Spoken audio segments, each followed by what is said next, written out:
சற்று முன் கிடைக்கப்பெற்ற மிக மிக முக்கியமான செய்தி ஒன்று வெளியாகி உள்ளது.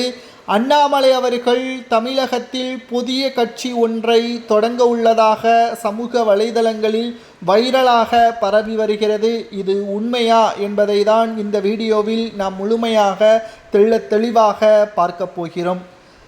தமிழகத்தின் முன்னாள் பாஜக தலைவராக செயல்பட்டார். தற்பொழுது பாஜகவின் அடிப்படை உறுப்பினராக செயல்படுவதாக அண்ணாமலை அவர்கள் தெரிவித்திருந்தார்.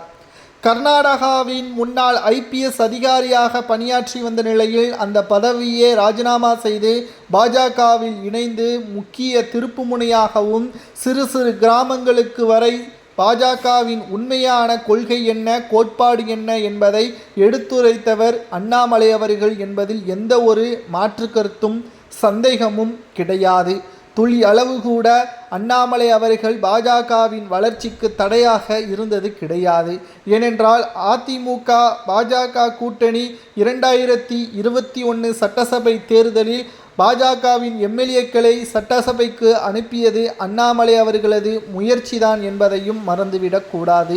தற்பொழுது அண்ணாமலை அவர்கள் அதிமுகவின் தலைமையின் செயல்பாடுகள் சரியில்லை, ஒட்டுமொத்த உட்கட்சியின் மோதலின் காரணமாக அதிமுக பிளவுபட்டு இருப்பதையும் அதிமுகவின் செயல்பாடுகள் சரியில்லாததையும் அண்ணாமலை அவர்கள் பல இடங்களில் எடுத்துரைத்திருந்தார்.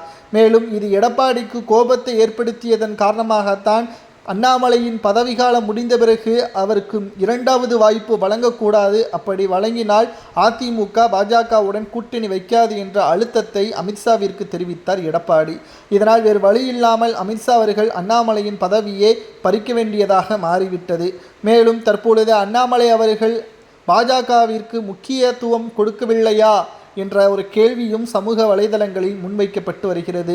இந்த நிலையில்தான் அண்ணாமலை அவர்கள் கூறுவது என்னவென்றால், தான் பாஜகவின் அடிப்படை உறுப்பினர் என்றும் என்னை கட்சியிலிருந்து நீக்கினால் கூட எனக்கு பிரச்சனை கிடையாது என்றும், சுயமாக விவசாயம் பண்ணுவேன் அல்லது எனக்கு தோணுவதை பண்ணுவேன் என்றும் வெளிப்படையாகவே பேசிவிட்டார். தற்பொழுது புதிய கட்சியை தமிழகத்தில் அவர் ஆரம்பித்தாலும் நிச்சயம் அவருக்கான வரவேற்பு தமிழக அரசியலில் இருக்கும். ஏனென்றால் நோட்டாவிற்கு போட்டியாக வந்த பாஜகவையே தொகுதி வாரியாகவும் தமிழகம் முழுவதும் நடைபயணம் மேற்கொண்டு ஒட்டுமொத்த மாற்றத்தையும் ஏற்படுத்திய அண்ணாமலை அவர்கள் புதிய கட்சி ஆரம்பிப்பது சரியா தவறா என்பதை மக்களாகிய உங்களது கருத்துக்களையும் பாஜகவின் உண்மையான தொண்டர்களும் கமெண்ட் வாயிலாக கூறுங்கள். அண்ணாமலை புதிய கட்சியை ஆரம்பிக்கலாமா வேண்டாமா என்பதை மறக்காம கமெண்ட் வாயிலாக கூறுங்கள்.